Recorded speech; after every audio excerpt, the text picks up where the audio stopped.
Hello everyone, Naughty Bear, finalizing our tutorial Mid-Row 101.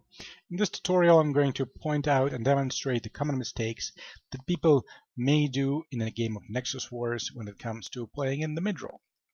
Now, I will do my best to demonstrate these mistakes using some lame buildings, like putting Marines into the mid. Why is this a mistake? This is a 12 unit layout, and it will lose to a 16 unit layout as demonstrated previously. How do you fix this mistake?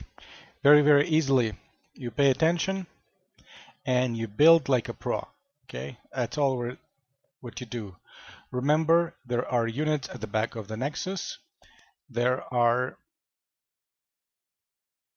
one row, one row, one row, one tile, one tile. Okay, and you can utilize bot tile too. Okay, mistake number 2. Just played this game one-on-one a couple hours ago, and this is a mistake that commonly occurs among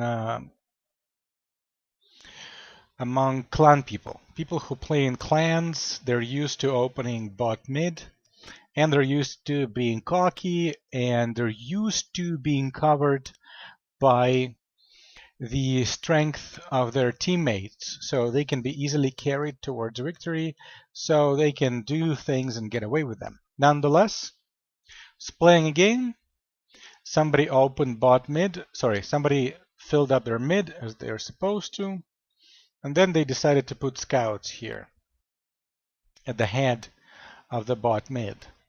The result of this opening, 2 nukes down. Okay, so this is a mistake. There's a whole lot of space over here. You can manage real estate quite effectively. There is no reason to put these goddamn units at the beginning of the bot mid. Go progressively. It really doesn't matter where you put units on top mid or high ground, because typically they're covered by other buildings. It is important how you progress building bot mid if you choose to do so. And the way you do it is you build up from here all the way to here. Okay? If somebody dares to do it this way, my response, few colossus, they're going to be building up right here with an excellent vision towards these buildings, putting tremendous amount of pressure on them. The second thing is, for example, if there's a separation like this, there's a gap, it can be very clearly seen in this scenario or layout. If there's a separation, the main wave is going to come in, it's going to meet other units, it's going to pass, okay, and it's going to fight its way over here. Then all the trailing units are going to come back, catch up. They're going to see a building here, and all the pressure is going to be on these few buildings. So no. Okay, start here, build forward. There's no reason to do this silly shit. Correct demonstration. Okay, tiles, ground, air, really doesn't matter. But you build progressively. Build from your base towards the exit, so to speak.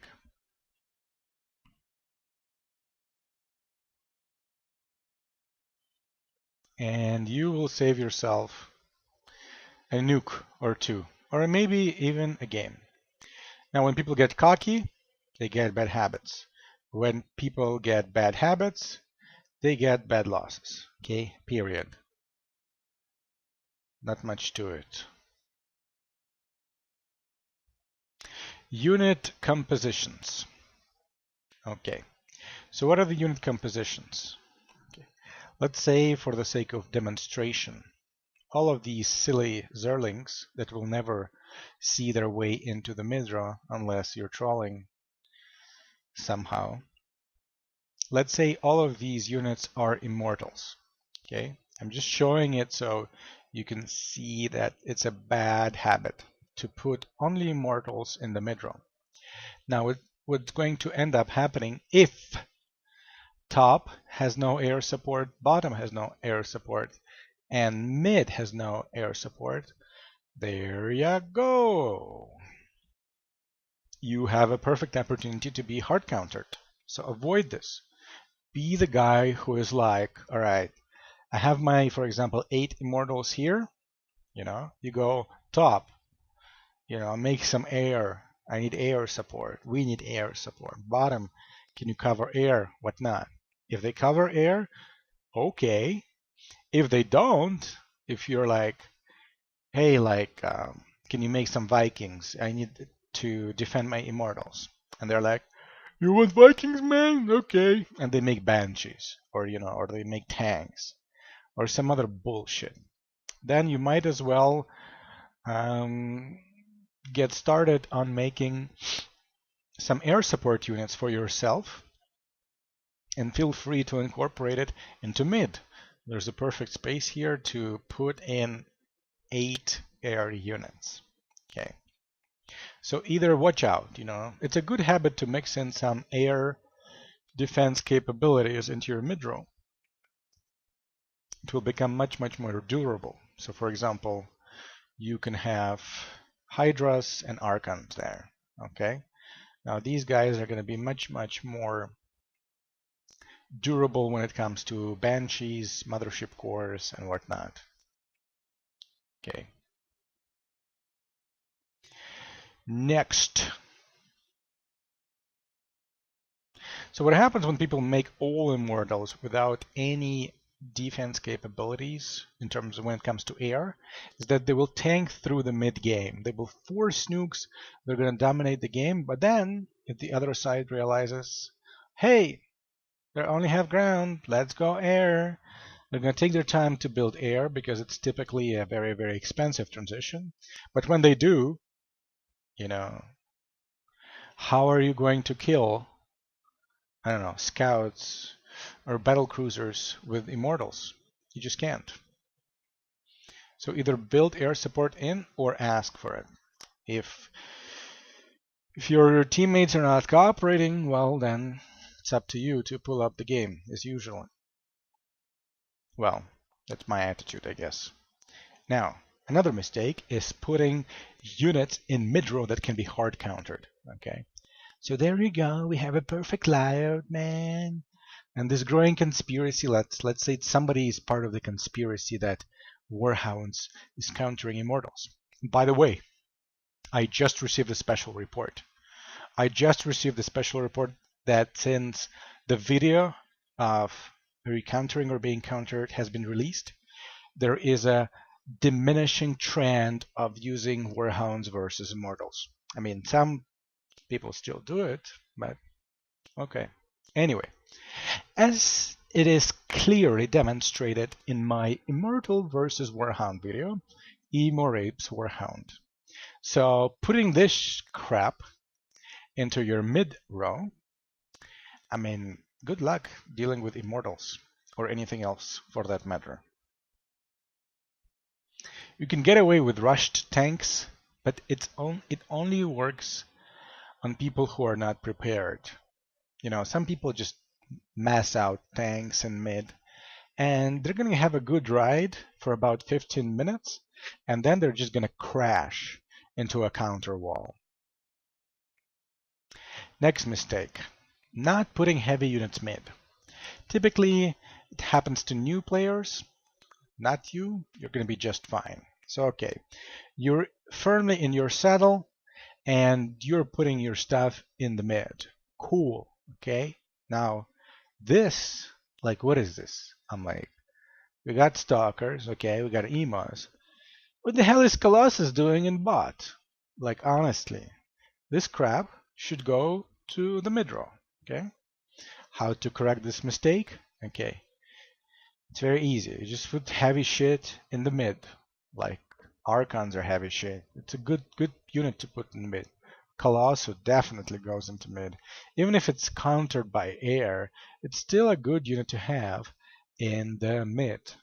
Okay? Put your heavy hitters in the mid. That's the new single by Naughty, yet to be released on Shmootube. Swinging too early. Alright, okay. I'm getting to the juice of the Nexus Wars, but let me give you like a pointer. I tried, you see how long this tutorial is?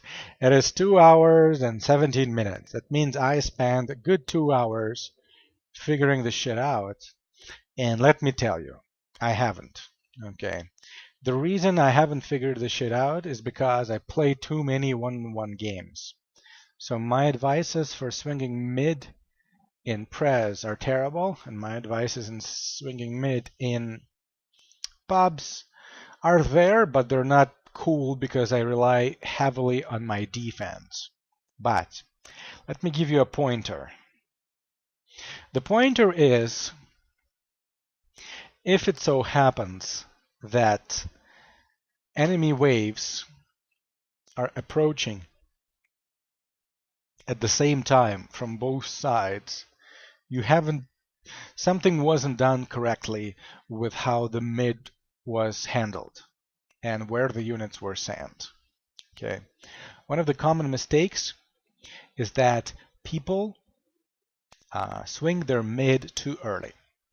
So ignore what it is that I'm saying over here, like my in-game commentaries, and basically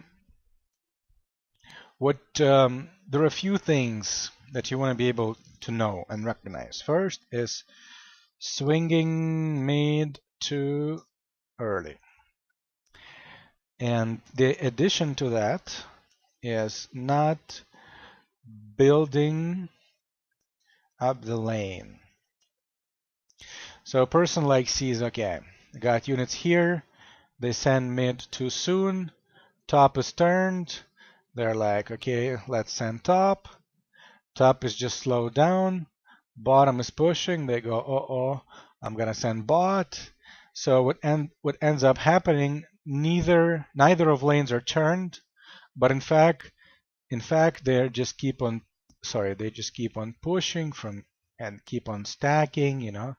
They are like approaching you. Okay. If you see that this is happening during your mid swing, you're not doing it correctly. Okay. So what you want to be able to do is you like defend top, for example. Defend, send, your lane pushes, then boom.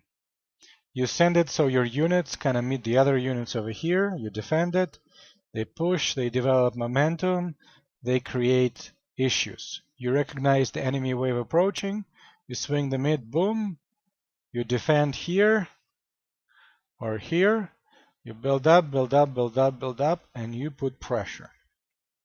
Okay. So second point that you want to recognize is that early game swing is different from late game swing. So if your game goes long, it goes to heroes and whatnot, the dynamics of swinging mid is going to be much faster. And it's going to be different from when the game just starts.